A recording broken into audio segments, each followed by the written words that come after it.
Sir sir car అక్కడ park చేయండి sir.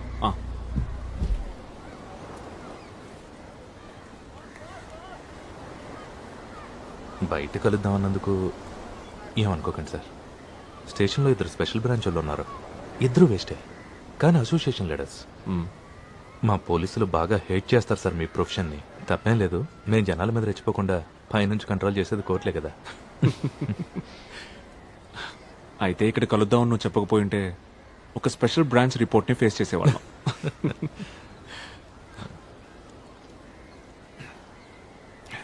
అఫ్తాబు, ఈ ఏరియాలో ఎక్కడైనా చిత్తడి భూములు ఉన్నాయా? చిత్తడి భూములు అక్కడక్కడ కనిపిస్తుంటాయి సార్. ఈ విషయంలో ఒక ఆయన మీకు సహాయం చేయగలరు సార్.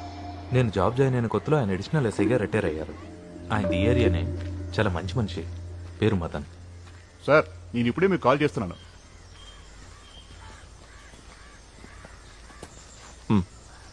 జడ్జి సార్కి ఏం కావాలంటే?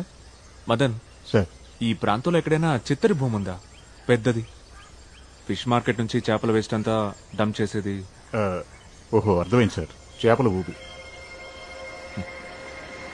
ఇప్పుడు మీరు ఫ్రీ అయితే ఒకసారి అక్కడికి. సరే సార్, రండి వెళ్దాం.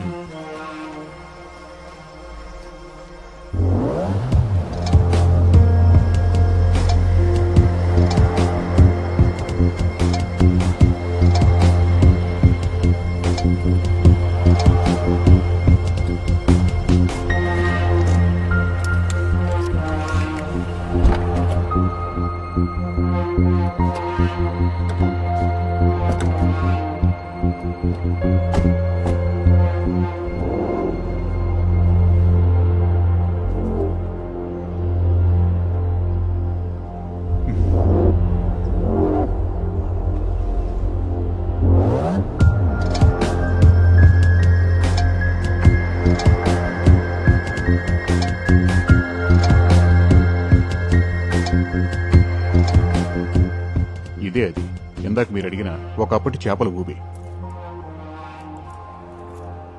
ఈ చేపల ఊబిని మట్టితో చదును చేసి ఎంతకాలం అయింది? అది దాదాపుగా 25 సంవత్సరాల కంటే ఎక్కువైంది సార్.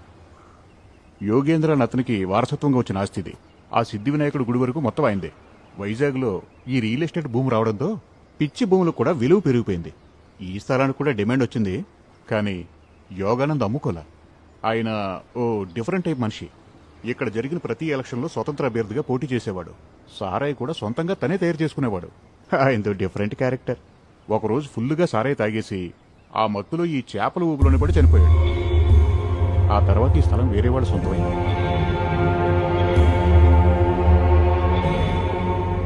ఈ యోగానంద్ లావుగా ఏమైనా ఉండేవాడా? భారీగా. ఓ పొగరబోతు దున్నపోతునైనా సరే సులువుగా లొంగ తీసుకునేవాడు. సార్, మీకు ఇవన్నీ ఎలా తెలుసు? లేదు, నేను ఒక రీసెర్చ్లో భాగంగా కొన్ని పాత ఇన్సిడెంట్స్ని స్టడీ చేస్తున్నాను. ఓ, యోగానంద్ ఊబిలో పడి చనిపోయింది యాక్సిడెంటల్గానే కదా? ఆ టైంలోనే నేను సర్వీస్లో జాయిన్ అయ్యాను సార్. మచిలీపట్నంలో రిజర్వ్ క్యాంప్లో ఉన్నాను. ఈ విషయం నేను ఇంటికి వచ్చినప్పుడు ఫ్రెండ్స్ వాళ్ళు వెళ్ళి చెప్తేనే తెలిసింది సార్ నాకు. మా స్టేషన్లో పాత ఫైల్స్లో ఏమైనా దొరకచ్చు. ఏమంటారు వస్తారు సార్?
నేను ఇక్కడ ఎంక్వైరీ చేశాను. ఇది కూడా కథ కాదు. ఈ హత్య జరిగి 25 సంవత్సరాల పైన అయింది. నువ్వన్నట్టుగానే బెంగళూరుకి మనం వీలైనంత త్వరగా వెళ్ళాలి.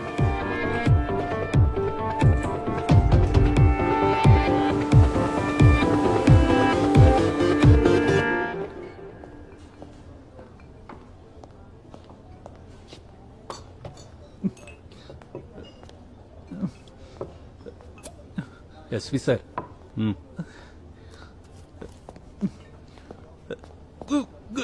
నువ్వు ఇంకా చావలేదా? అయ్యో లేదు సార్. నువ్వు సరిగ్గా వచ్చేస్తే ఆ మెజిస్ట్రేట్ తో మనకి తలపోటు వచ్చేదా? Waste fellow. నిజం సార్, నేను ఆయన ఫాలో అవుతూ ఊరి చివరి బ్రిడ్జ్ దాటాను లేదు, ఇదిగో ఇలా. నువ్వు నీ పనికి మాలిన రీజన్స్. ప్లీజ్ సార్, ఇక ఈ డిటెక్టివ్ పని నా వల్ల కాదు. నేను మీ ఇన్స్ట్రక్షన్స్ ఫాలో అవుతూ 24 గంటలు ఆ మేజిస్ట్రేట్ ని రెస్ట్ లేకుండా వాచ్ చేశాను సార్. ఆయన రోజు ఉదయాన్నే కోర్టుకు పోతారు. ఈవినింగ్ పూట భార్యని కొడుకుని తీసుకుని బీచ్ లో బాగా ఖరీదైన ఫ్యామిలీ రెస్టారెంట్ లో భార్య కొడుక ఇన్ని రోజులు అసలు నువ్వు ఎవరిని ఫాలో అయ్యావు? అదేంటి అలా అంటున్నారు? ఇదిగోండి, ఫుల్ ఫ్యామిలీ ఉంది చూడండి ఫొటోస్ లో. జూమ్ చేసి చూడండి సార్, ఆయనే కదా మేజిస్ట్రేట్.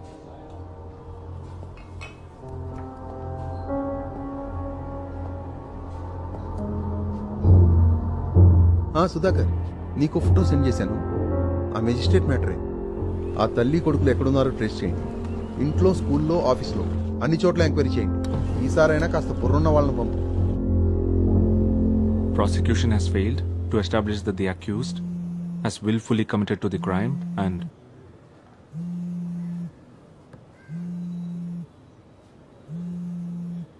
ఫ్రీ అయ్యాక పిలవండి సార్.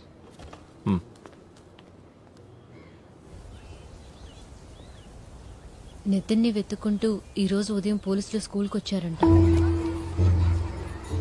జాన్ బేబీ నీకేం అవుతాడని నితిన్ని అడిగారంట. కమాన్ పట్టుకో.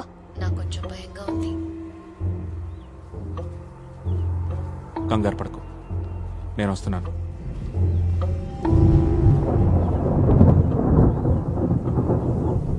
నా గురించి ఆఫీస్లో హెచ్ఆర్ని ఎంక్వైరీ చేశారు. నీతో నా రిలేషన్ ఏంటని అడిగారంట. Nothing will happen. Chief judge Ajit సార్కి జరిగిందంతా చెప్పేశాను. మీ ఇద్దరి మీద జరుగుతున్న అన్ని investigations it will be called off immediately. I promise.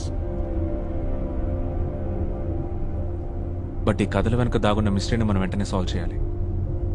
నితిన్తో కలిసి మనం ఇమీడియట్గా బెంగళూరుకి వెళ్దాం.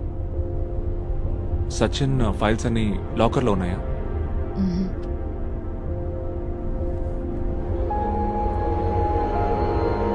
సచిన్కి ఎడిటర్గా ఒక ఆయన ఉండేవారు. నాకు గాడ్ ఫాదర్తో సమానం. ఆయన దగ్గరే సచిన్ ఫైల్స్ అన్నీ ఉన్నాయి. రిటైర్ అయిపోయాక సొంత ఊరు హొగనికల్కి వెళ్ళిపోయారు. నేను ఫోన్ చేశాను, బట్ ఇవేమీ చెప్పలేదు. హొగెనికల్ అయితే మనం రోడ్ జర్నీ చేయాలి, బట్ మన బండిలో వెళ్ళకూడదు. మరి వేరే కార్లో వెళ్తాం.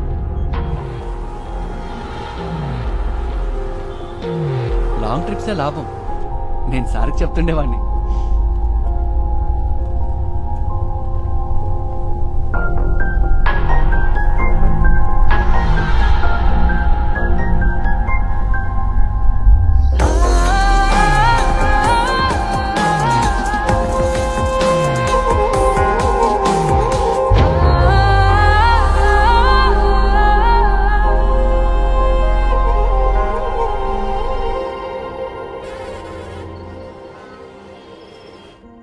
Mobile switch off. రేపు మార్నింగ్కి రీచ్ అవుతాం. ఈ కథలు తనకు ఎలా తెలుస్తున్నాయో నితిన్కి ఖచ్చితంగా తెలుసుండకపోవచ్చు, కానీ చనిపోయిన వాళ్ళ నాన్న నీకెలా చెప్పాలో నాకు అర్థం కావట్లేదు బేబీ. నా ఆలోచన అంతా నితిన్ ఈ ప్రాబ్లం నుంచి ఎలా సేవ్ చేయాలా అని. ఆ పాత ఫైల్స్లో ఏదైనా క్లూ దొరుకుతుందేమో చూడాలి. బేబీ సారీ శాలిని, నేను మళ్ళీ కాల్ చేస్తాను. వాడికి కూడా చెప్పు.